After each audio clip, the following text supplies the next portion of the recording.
I'll tell you what I think about the market and where it's going. I think it's a tremendous opportunity each and every person that's in a home service business has today.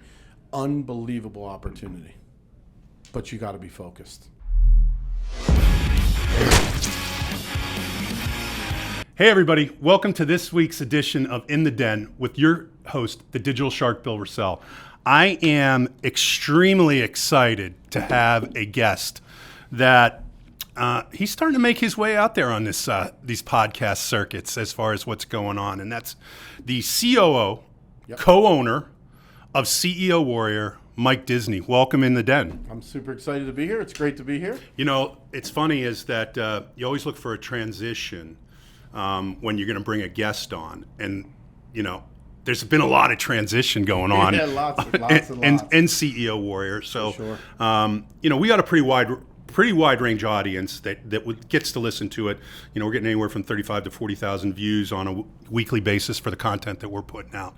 And so last time Mike was here in the Den. Yeah, I came with him. It was a great day. Yep, great day. We sat there, talked about some clients, but you know, what I'd like you to do is first and foremost is have you kind of give a little bit, first of all, a high level of for those who don't know what CEO Warrior is all about. Sure. And then secondly, there's been a lot of transition going on as far as within the organization. So, you know, I think it's first and foremost to say a couple of our team members were at your most recent event and they came back raving. And I think that's a big attribution to what you and the team are doing, and so let's kind of get into it a little bit. Yeah, cool. So let's talk about CEO Warrior, what we do. So we are a training and implementation organization. I think there's that coaching organization stigma that's out there. We don't believe that we're coaches. We believe we're accountability and implementation managers, kind of help you with guiding through what is the next phase for what you're doing. Really looking at the ascension of you as a business owner, right? What does it look like? How's it going to feel? So we take that as a journey. We're building curriculum-based approach to that. It's kind of our new focus now, which is super exciting. That's really who we are. How many warriors do you have at this point? So right now we're over 300 clients. Okay. So we have over 300 clients that we manage on a day-to-day basis. And then, you know, just constantly having new events, meeting new people, coordinating new opportunities for them to join our group and what that looks like. You know, there's a guy by the name of Howard Partridge, and Howard Partridge has a book out called Failure to Implement. And I'm reading it right now, and it talks about 10 principles that, you know, that you want to be able to look at. And everybody has their 10, 9, 7, 6, whatever it might be. But, you know, I see people go to events. I see people go to conferences, and then I see them the following year, and I say to them, what did you implement from where you went?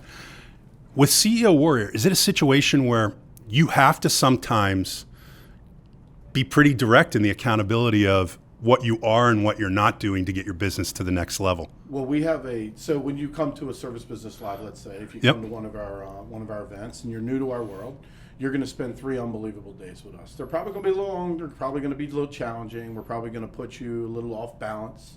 But you're going to leave with a plan, and that plan's going to be built to execute. Is the Ice Bath Challenge part of the new plan? So is it part of the new? No, it's not. That was one of our Warrior events where it was just members only. And so we challenge each other with some different things at those events. We have a lot of fun doing it. But everything's really based on where we're going and what they need to be doing. Right.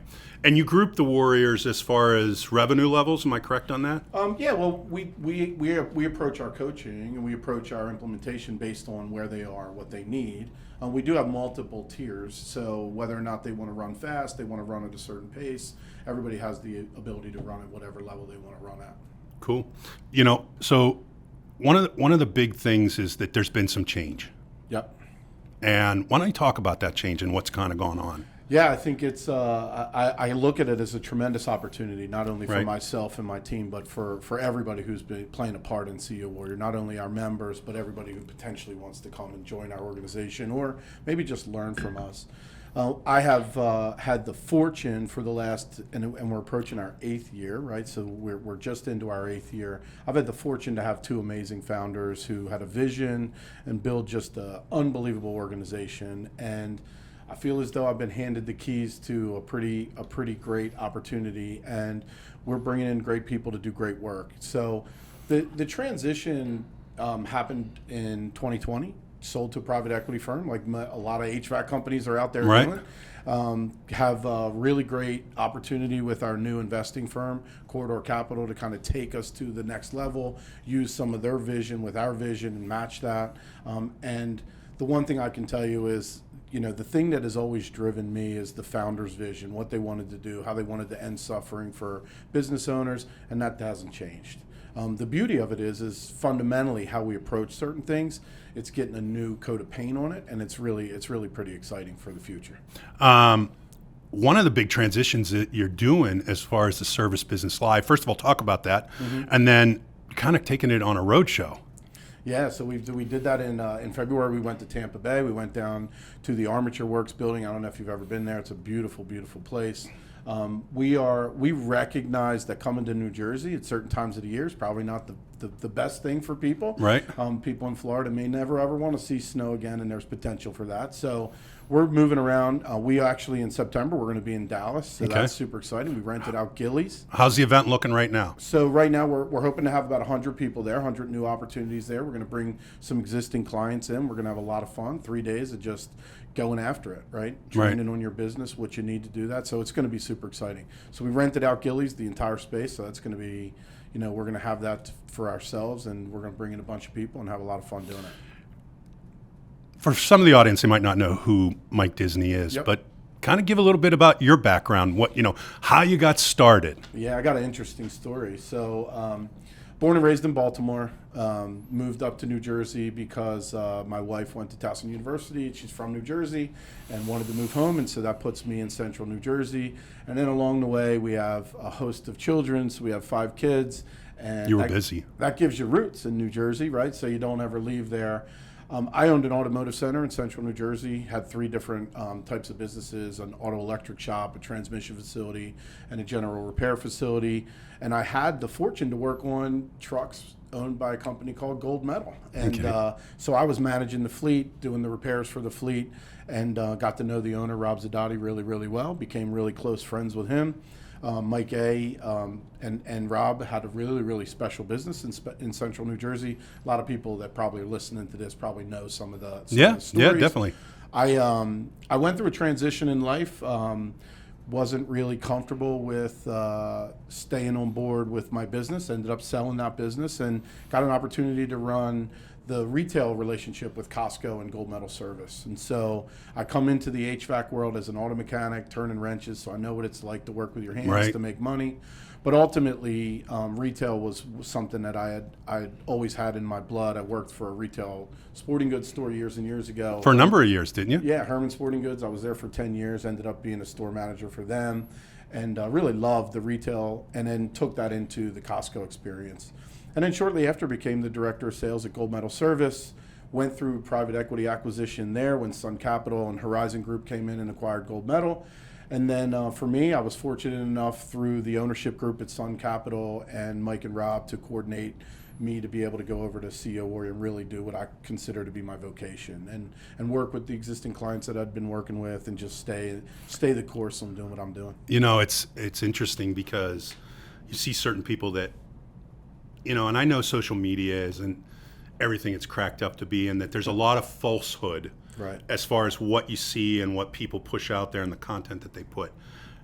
But I think there's a general honesty when you put something out that you really enjoy doing what you're doing. No doubt about it. Yep. And you can see that like when you're going live just to talk about who's coming, who you're meeting.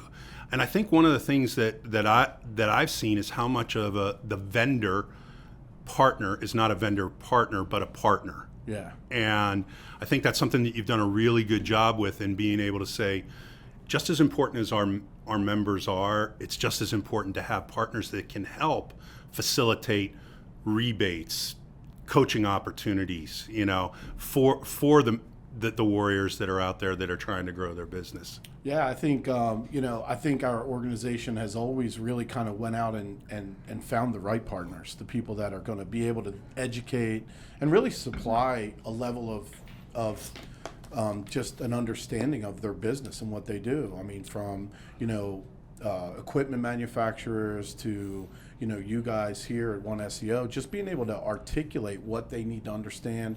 And it's not about just going out and finding a screwdriver. It's got to be the right screwdriver. Right? Absolutely. So for us, it's finding the people that are willing to give of their time and educate and consult so that we can have better experiences. Yeah. One of the things that's really is you have these 9 pillars that you guys kind of focus on.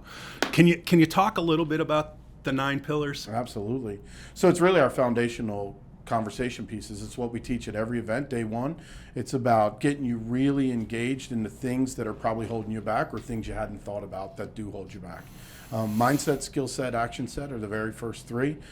We teach them right out of the gate. If your head's not right, you're not right. If you don't have the skill set, there's a way to go acquire it and find it. And if you're not putting things to action, well, you're going to fail. You're just going to fail. So we really focus on those first 3, and we get into what that looks like and how it feels, and then rolling right into clarity, alignment, and accountability. I mean, who doesn't need that in their business? Really, it just takes all that to the next level. What does clarity, alignment, accountability really truly mean? I think everybody thinks they need it, want it, and desire it, but not many people have it. Right. And then coaching, training, and managing. I mean, that's your daily practice, right? How do you get your people aligned, and how do you get them really focused on the efforts? I'll tell you, the 9 pillars. I was the very, very first CEO Warrior event. We were actually called Service Key at the original day that started, and I had the fortune, as I first joined the gold medal team, to watch the first event and watch Mike talk about the 9 pillars from the very first event that I attended. I can use that in every aspect of my life. So I can take the mindset, skill set, action set of how I am with a father, with my children. I can take clarity, alignment, accountability of how I am with my ex-wife, with my relationships and what that looks like. And then coaching, training, and managing. I mean, I do that all day, every day with my employees and my clients. And so you really, with the 9 pillars, if you take that and you put it into action, it'll solve a lot of problems for you. The timing of the second PE event that you went through, it also coincided with COVID. A little bit, it did, yeah, for sure. How did that affect how the organization was structured, what you guys were doing? Did you have to restructuring because now you can't have live events at your facility? What did you guys kind of do to kind of manage your way through it? Yeah, I think when we were first acquired when Corridor came aboard and acquired the position from Mike and Rob, it was rough, right? It was the kind of we were getting through COVID. We all thought it was over. Then it came back. I mean, it was that thing. And being on the Northeast, there's a whole lot of the stigma that goes around with all that stuff. I think the challenge for us has been who are we going to define ourselves with. I think we've done events extraordinary, even from a remote and virtual standpoint. So I don't think that's ever been a challenge for us. We've always been Zoom kids, right? So we've always coached from Zoom. We coached one to many. So for us, delivering, whether it be Phone Warrior or Service Business Live or our Warrior event or Road Warrior or any one of the 9 trainings that we do, we've done them really, really well virtually. But there's just something about being in the building, right? And so that has been a coming out party, probably a lot to what a lot of our members experienced this last Warrior event. And it's just been one of those things where we haven't had to transition, we haven't had to modify. I think it's just we've created some excitement about getting back to the normal routine, which is awesome. What's interesting is that from my vantage point here at One SEO, some of my best relationships in business now have been able to say how I've helped other businesses grow. I have to believe that's probably one of the most rewarding things, that when you see a guy who goes from, 600,000 to 1.1 to 2.2 to 4.5. Yeah. Like, what are they going to say bad about you that you took him to be a multimillionaire? But the passion that and the ability that somebody has to be able to help somebody's business grow. I talk to our team and here at our facility all the time, and I'm like, you don't realize the impact you're making on somebody's life. Can you talk a little bit about your feelings when you have that? Wow, that's a big one. So I think for me, the passion that comes through for me is the vision, right? We know that when we get them to join our group, man, it's a lot of responsibility. It's a lot of responsibility. We don't take it lightly. I think the beauty of it is, and we did this during the Warrior event. We recognized that we are approaching $1 billion in revenue growth over a period of time with our members, which is super, super exciting. We've always been juiced about that. But the reality comes in is changing their lives in more ways than just that, than the growth of their company. Obviously, net profit's super important, and top line growth is perfect for people that are looking to acquire their business in the future. But for us, it's their relationships with their employees. How is that improved? What does that conversation look like? Their ability as a manager to have a crucial conversation with their employees. What does that look like? To improve their family life because there's not as much stress at home. Those things are all super important. I think that's really what leads us to the day every day. It's interesting as well. Some of my closest friends now that are other partners with you, big, tall Paul, Redmond, he's probably one of the people that I'm speaking to a lot because this industry that we're all associated with, whether you're turning the wrench or you're making the marketing work or you're giving the coaching and guidance, it is an extremely tight-knit, almost ancestral community. Totally. And, there's just so many great people, not just from good-hearted people, but some of the best business people that I've ever met. And, I'm sure now doing this for 8 years, you've seen a number of people that have really grown and put their business to the next level. Oh, man, I got to be honest with you, go back to Paul a little bit, not just Paul alone, but all the vendors that I've had the fortune to meet and know and recognize their commitment to everybody's growth it's just unbelievable. It's a great position to have. But then realizing, look, your clients come to you because they have some kind of need. And if you could satisfy that need and then show them things they never thought of, that's super important. It's super important. Well, I always like to say I value my time, and that's why I hire an expert. Amen. It's funny. I'm going to tell a short digression here for 1 second. Uh-oh. You're going to love this. So 2 years ago, my wife says to me, "Hey, can you change the flapper in the toilet?" Of course you can. As I'm watching YouTube, right, on how to change the flapper on some guy who did a how-to video. Right. So I buy the kit, come home, I'm feeling really good. All of a sudden, I go to tighten the nuts on the underside of the tank. I know exactly. Crack. That's beautiful. So hop back down to Home Depot, right? Get to Home Depot, and I said, "Hey, can you tell me where you got the tanks?" And the guy's like, "We don't have the tanks. Right. You got to buy the whole toilet." Yeah. So literally, I'm buying the whole toilet, wax ring, the whole 9 yards, and I'm like, why did I just spend numerous F-bombs? Crazy. Yeah. And what would it have cost me? $200? Isn't my time with my family more valuable? It's not where my expertise is. It didn't have a keyboard attached to it. So wouldn't you know, I did it again. Of course. I put another toilet, cracked the tank again. I think we've all we've all had that problem, right? We think we can do, it's easy to do. Then we realize the value that we give up by doing it. So the reason I tell that story is that, I want to get your opinion on something. I've always thought as the trades as essential, but now we have this new word as essential worker since COVID came around. Yeah. Tell me a little bit about your thoughts on how important, because, right now there's hate and discontent being put out in the news every single day, whether you listen to one side or you listen to another. The world's coming to an end. Right. Okay? But here's what I know. My AC unit could still break because it's 16 years old. I'm still going to need it fixed because I'm not going to be in a position. I don't believe the end of the world of doom and gloom is coming for our industry. And I believe that these are the times when people can do one of two things. They can pull back and they can start treading water. And what happens after you eventually tread water for a long period of time? Yeah. You're going to drown.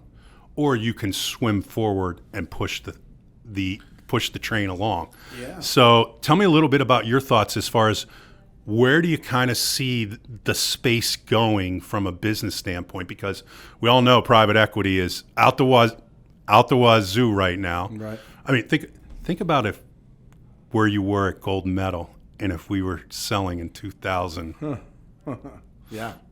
Big difference. Big difference. I'll tell you what I think about the market and where it's going. I think it's a tremendous opportunity each and every person that's in a home service business has today. Unbelievable opportunity. But you got to be focused. You have to be incredibly focused. The world's going to create this narrative of doom and gloom, like you say, or just slow down, hold on to your money, don't spend it. But the reality is if your air conditioning breaks, it's got to be serviced. Yeah. Your hair needs to be cut. Somebody's got to cut it. Your grass is going to need to be cut. And quite frankly, most of the people, they just predict or create this level of insecurity in their future when the opposite is available to them. And so I think everybody on my staff certainly believes, and most of my members believe, as they saw through COVID, focus. Get dialed in on a plan, run the play, and focus. And we saw exponential growth through all of our members through COVID. I mean, the HVAC industry itself, exploded during COVID, right? Because people were more worried about, being at home all the time. What does that look like? You flush the toilet more often. You turn the light switches on more often. You turn the air conditioning on, up, down. So the opportunity is endless. I believe it really is a true mindset of how, look, Mike A., our founder, used this statement all the time. You're either training them or they're training you, and your clients need to understand how you can help and how you can provide for them. And we believe that, look, HVAC companies, plumbing companies, electric companies, garage door guys, you have the opportunity to change a life in a home. Take advantage of it. And everybody still needs our services. They always will. That's the beauty of the trades. One of the things that's interesting is that you can look at what goes on at CEO Warrior, right? And when you walk into a service business live and the music's going and you feel like you're at a concert. Yeah. Okay. That's the culture that you guys have built there. I'm curious, how is it when there's not a service business live? That's good. So, I think first off, let's take a look at that. Why do we do that? Why is it music? Why is it energy driven? Why is it that? Well, isn't that how you should start every day? No doubt. Right? If I was managing 30 service experts in the morning, man, I want them to feel my energy and take that into the field, bring it to my clients. So that's why our events are like that. When it's not like that, when we're just a family at home working, man, it's really intense. We got a lot of work to do. We got a lot of focus to do. And in between events, we're planning the next event. So we have a lot of fun. We eat lunch together. There's probably in the building at any given time 15 of us. We gather up. We have lunch. We friendly rib each other all day long. We have some fun. I think during the transition, we've been a little bit more focused on creating some new content and creating some new products. So we haven't had the time to get the Nerf guns out and do some other stuff that we normally do, but we have a lot of fun. It sounds like your 9 pillars you're still continuing to approach the CEO Warrior business with. Of course, absolutely. And being able to say, hey, that focus, that accountability, I think that's something it's really, really good. One of the things that we're seeing is people are still struggling to find great people. Yeah. Any advice you'd want to give to somebody out there to say, yeah, your business is doing X, you're going to want to go to Y.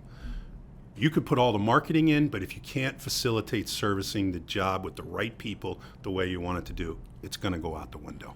Well, first off, my advice is stop acting like you're trying and go do. If you don't have a plan, you're going to fail. So, and if like I'm in a marketing agency today. Mm-hmm. If you don't have hiring and recruiting as part of your marketing, you're going to fail. Yeah. There's going to be somebody down the street doing it better than you. And if you don't have all the things that attract the right people, you can't serve your people. So you have to make a determination to that. You have to have a demand for it. It's got to be part of your marketing budget. And you got to get uncomfortable with the uncomfortable. I mean, if you're walking through the aisle at Home Depot and some plumber's in there, you better have a conversation. I'm from New Jersey. You're from down here. There's Wawas everywhere. At 7 o'clock to 8 o'clock in the morning, there's 30 to 40 handy guys who work on plumbing and HVAC and electric and lay asphalt and do concrete work. You can meet them every single day. Yeah, it's it's kind of funny is that I heard somebody they used, on the sales side of things, we say always be closing. Yep. Okay. He said always be recruiting. Always. Like there's always somebody that is looking to take the next job, the next opportunity. And quite frankly, sometimes what I've seen, at least where a lot of the companies that we're dealing with now, they'll give you that training. They'll give you that education. Yeah, absolutely. They're taking the opportunity to say, I'm kind of building my own incubator of what we want, not somebody else's refurbished. Yeah. And being able to take it and let it grow. I think a lot of people talk about hiring for, just make sure you're hiring the right guy. Are they a culture fit? Do they match you? Is it somebody you're going to willing to coach? And that's super important. But there has to be, like you say, there has to be a dedication, a mandatory approach to training today. Because you're not going to find guys that are highly skilled. Those guys aren't leaving their positions. And quite frankly, if I owned an HVAC company, my top 20 aren't going anywhere. I'm going to take care of them like they've never been taken care of before. So you're not going to get the top 20. You got to nurture those middle 60s and even some of those bottom 20s, train them to who they can be and help them just get there. It's funny, I was talking to somebody the other day and I said, if you take a string and you lay the string out on the table, right, and you try to push the string from the bottom, right, what happens to the string? Yeah, good luck. Yep. If you pull that string, pretty easy. It comes along pretty easy. Yeah. And I think that's one of the things that, there's a lot of good thought process and thought leadership about is getting your team to do the job that you want them to do without knowing that they're doing it. Well, I think we got to recognize too, as an owner, a critical manager, or whatever it is position in your business, even if it's a recruiter, hiring people is an investment. So just like we tell our clients when they want to buy an HVAC system for 20 grand, it's an investment. You're not buying anything, you're investing in your home. You better view your people as an investment. Quick thought on that when you talk about buying. What are your thoughts on leasing of HVAC units right now? Just on a quick transition. Yeah, I mean, I think there's some people that are doing some really great work with leasing stuff. I have a couple members that have dabbled in it. Nobody that's really doing it at a large scale. I think in today's world, I don't know that I'm the biggest fan of it in my own mind. I probably don't know a lot about it as much as some other people do, but I know some people that I'm pretty intimate with big companies that are being pretty successful with some of it. I just think that there are some challenges to it, and I think in today's world, there is no right or wrong way to get people to take advantage of your services. People really make their transitions in being able to say, okay, hey, we're going to come to these events. We want to be better. What are some of the struggles that you see that the typical small to medium size home service business are going, and what kind of advice can you give them to say that they can overcome? Yeah, well, I think you said the first one, right? Recruiting is everybody's number one topic nowadays. Can't find good people. So that's a big challenge. I think a lot of people don't have any kind of sense of how do I market or attract new clients, and most people miss the opportunity on their existing clients and how to market to them. But the reality is the biggest challenge in today's world is the owner themselves. And what are they willing to do? How are they willing to change? Because if you're not willing to change, if you don't create a new identity, you're doomed to do the same things over and over again. And so really facilitating change in them, having transformation to understand you could do this, this is the plan, here's the recipe, here's the roadmap, you just got to follow it. It's interesting is that when I first got started in the marketing business, let's call it the marketing business, I was selling print yellow pages. That's what we'll call it from now on, the marketing business. The print, I was selling print yellow pages. Yep. I was very similar to you. I had been in the restaurant business for 14 years. I paid $36,000 for that transmission one-page ad that said free towing with repair. So there would be HVAC companies that would literally buy other companies just to get their yellow page space. Okay. And nobody ever asked me how the phone book worked back then, where I hear all day long, Sure. Tell me how this works, tell me how this works. I'm actually hearing about companies that are acquiring companies now just to get their employees. Yeah. Yep. Well, I think that happens a lot. I think there's opportunity if you wanted to grow quickly, to train somebody, to really get them acclimated to the way you want to do things, your brand promise, your core values, literally what's the over-the-top process in the house. Takes a little bit of time. If you want to shorten that curve, go out and get people that are doing it every day, all day.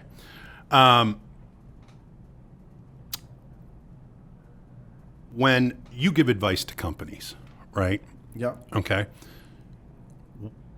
What is it that you're giving them outside of your experience and what you've done to be able to say, you can do this? There's a person that happens to work in this building in Lance, and he's obviously grown multiple companies and Sure. well over $100 million now. And he's got a saying, why not me? Why can't I be that guy? Right. And for you, how do you get those people to understand that they can be that guy if they follow these steps? What's the attributing factor that's going to allow them to be successful? Well, I mean, I think it's really given them a roadmap and a roadmap that's worked. I think that's been the brilliance of CEO Warrior. Everything that we've done, we've applied. Everything we've applied has been successful. If it hasn't worked, we've augmented it, we've changed it, we've course corrected. So I think most people believe, but then they start telling themselves the same old shit over and over again, right? They start saying, well, they get distracted or they get positioned somewhere else, and letting the day manage them has been a big problem. So I think building a plan, having a recipe, and having somebody hold them accountable is the most important part. But like everybody that's listening to this, everybody that owns an HVAC company can literally go on YouTube and get motivated.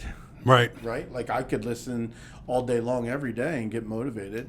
But the reality is what's putting it into place? What's putting it into application? What are you doing to make it happen? What's the accountability lines? And not having leverage or momentum in your life is dangerous. And I think that whether you're an owner or a critical manager, or you're a dad, or you're a business partner with somebody else, you got to have some of that leverage in your life that's going to force you to do the work.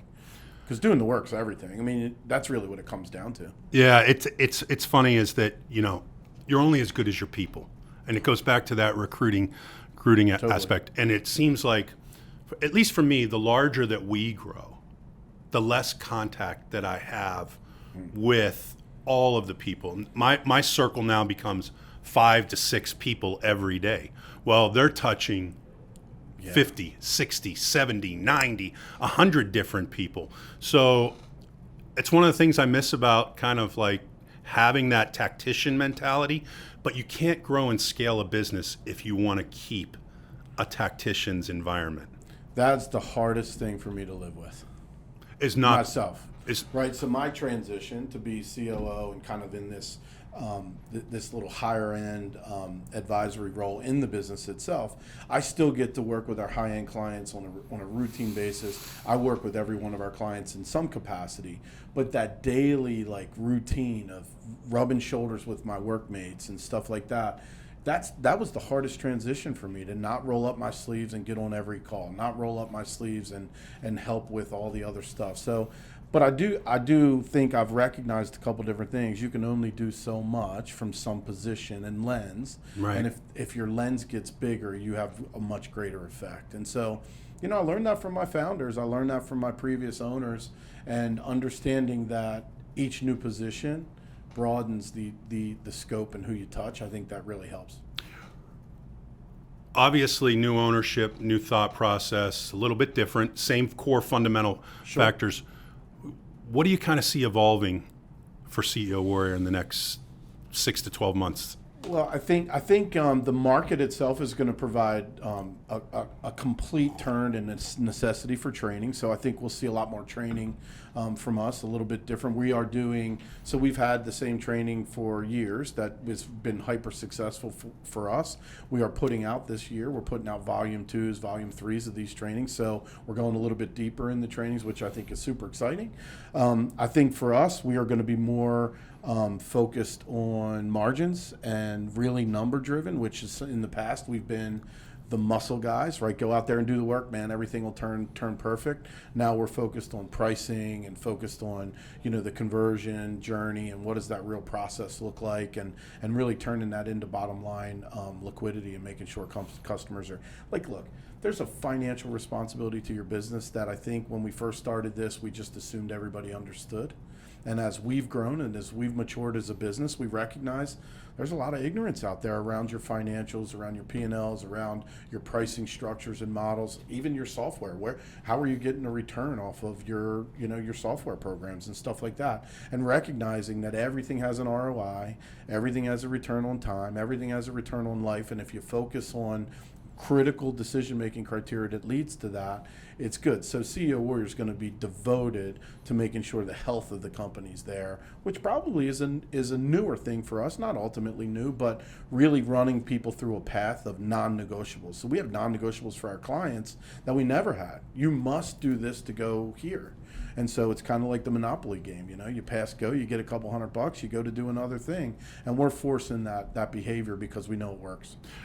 Would you say that in caveat to that, as far as with respect to, it's about engagement? Well, and if you find somebody that's not engaged in the program, then it's not going to be successful for them. yeah. Are you afraid to tell somebody that they didn't do the program the right way? No, and I think our members expect us to be raw, real, and to the point. I think so. We put some levers in there, though.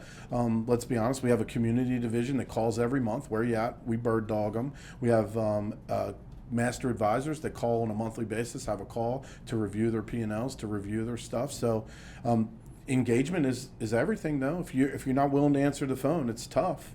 So getting to the point where telling somebody, hey, your distance is your failure. How do you want me to proceed? I think that's a really great question. It's pretty direct, Yeah. and it makes somebody think of where they're going to go. Right. Sure. Because I think at the end of the day, you can only lead a company if you want to be led to. Oh, 100%. Accountability Accountability is it becomes part of your organization as long as you're accountable. Yeah, it's funny. I recently read that I think Tiger Woods has 6 coaches. Yeah. How about that? And he's been number one for the last 20 years. Not number one right now. Right, sure. But if athletes can recognize that they need help and that to see things through a different vision and mindset, it's so important for the business owners too to say, I need to allocate part of my budgeting process to be able to say, how am I being coached? How am I being trained? Because there's a lot of great training, coaching, implementation teams out there. What do you think the things that make CEO Warrior stand out as the best?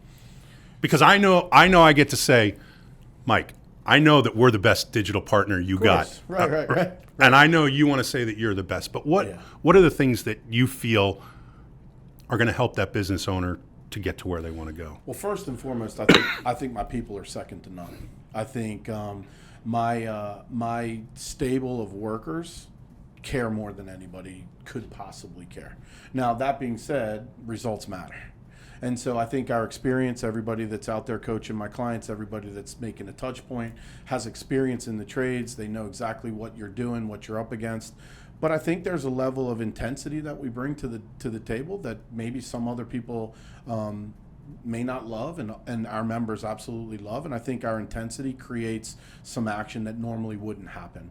And when you're creating action, you're creating success, as long as you have the opportunity to course correct and focus. But it all comes down, like you said, you're only as good as your people. And my people are super experienced, incredibly devoted, and care more than anybody else. And I don't know what else could be more important than that. Well, it always will come back to, it's like I always say if you go to a restaurant, right, and let's say the first time you're there, Yeah. your meal wasn't cooked the way it's supposed to. Your steak was overdone. Sure. But you gave the service, people will come back. If your service sucks and the food's phenomenal, See ya. they ain't coming back. That's it for sure. And so, it's funny how you hear that people, sales, profit mentality. It always starts with that trilogy of that three-legged stool. And you have to have all three to work, because if you don't, one of the legs is going to fall over when you're milking the cow. Yeah, no doubt. I think that's just a discipline most people have to recognize. I think there's examples of it all around us, right? If you want to know how your business is doing, go inspect it. Absolutely. Go find out. Mystery shop your guys. See how they're doing. Be super proud or fix it, right? I mean, like, I was a paper boy when I was a little kid, and my father, I never realized what he put in me at times. He would be like, we'd drive past the lady on Sunday morning, and he'd be like, make sure you put that on that little ledge for her. And like those little nuances of caring about how you're going to create action for the client matters. And so I don't think, look, the restaurant business gives us tons of examples of how to serve people and how to do it right. We got tons of opportunity around us to learn. It's just a matter of taking the focus and bringing it to our business. So we like to do something we call the final roar. Uh-oh. All right.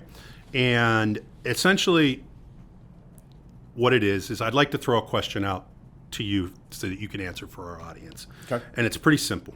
A lot of business owners are listening right now. Yep. What's the one question you would have them ask themselves if they truly want to be successful? What's the one question they would ask themselves if they really want to be successful? Why aren't you? I love it. Yeah. I love it. That's a great answer, because everything is up to you. Yeah. It's a matter of whether or not you're willing to put the time, effort, and energy. I always say I'm not the smartest guy in the room, but I'm going to be the guy that outworks anybody. Yeah, well, that's it. I mean, I think that's the CEO Warrior way, right? Like, I think there's a ton of opportunity for us to kind of put into our day, right? A deep understanding of some of the things we're not doing, learn from other people on social media or other platforms. But then the bottom line is, what's keeping you on track? What's keeping your focus? And if you're so determined to be successful, why aren't you? It's a great question. So I know if I get answers to this next question, how do people find you if they want to find you? So CEOwarrior.com, Mike D at CEOwarrior.com. You could just go on CEOwarrior.com and click on there, hit us up. There's opportunity for you to just find some free resources. We got a freemium site that's coming later on in this year that'll be super exciting for everybody to partake in.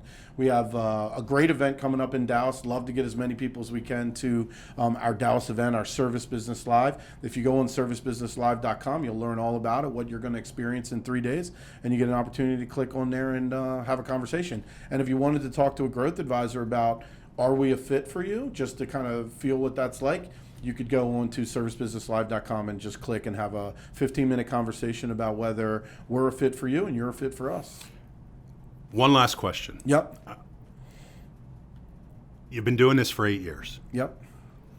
And I know every warrior has been important to you as far as in helping their business grow. Yep. Is there one that stands out? Yeah, there is. I feel like I'm Roy Firestone right now, seeing if I can get. Well, this is you hit a nerve. This is a great one. So, at our Warrior event, and we had the fortune to have a couple of your people there, and so we had a great Warrior event. We gave away an award called the Dustin Folks Award, and it's a legacy award that we give out to one of our members who we lost during COVID. He lost his life not to COVID, but he was a brother from the backyard from the very beginning.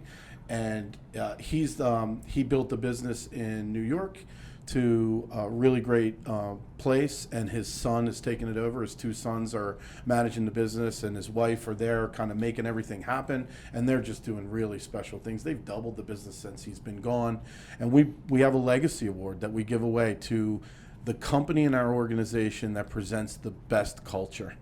because Dustin used to have Milkshake Mondays and Fat Check Fridays, and he was exemplary in our organization for how to treat your people, how to get the most out of your people, and just make sure that your people love their work. Yeah. And man, Dustin is one of my dear friends that we lost, and think about him all the time. Who was the winner this year? So the winner this year was Joel Mitchell and his team, and they're from Juneau, Alaska. And so we were super excited about them. They had to put in a bunch of videos, talk about what CEO Warrior meant to them, and talk a little bit about culture and their company. And man, it was just a great experience. We had 3 finalists, really great people, and Joel and his team, exceptional organization. I'm excited to go out there and visit them soon. And yeah, I mean, it's all because of Dustin's legacy, Dustin's spirit, and it runs in all of us. He was the guy that when we have an AIM group that happens on Fridays, and he literally, if he didn't get his shit done, he did his accountability on video. We got a video of him dancing in his underwear because he didn't get the work done. He was the guy that leveled up. Every time he didn't get something done, he owned up to it and made sure. He was an actionable guy, but he was the most likable guy you'd ever want to meet. Well, first and foremost, I want to thank you for being on the Den today. I appreciate it. It's a lot of fun. You know, we love being a partner of CEO Warrior. We try to bring, great communication, transparency, and results to the Warriors that are out there. We love it. I think that there's a lot of people that say they're going to do something, but when they do it, it's a whole different thing. So appreciate your time and appreciate you coming down. Thanks for having me. It was a lot of fun. All right, my friend. Appreciate Thank you. it.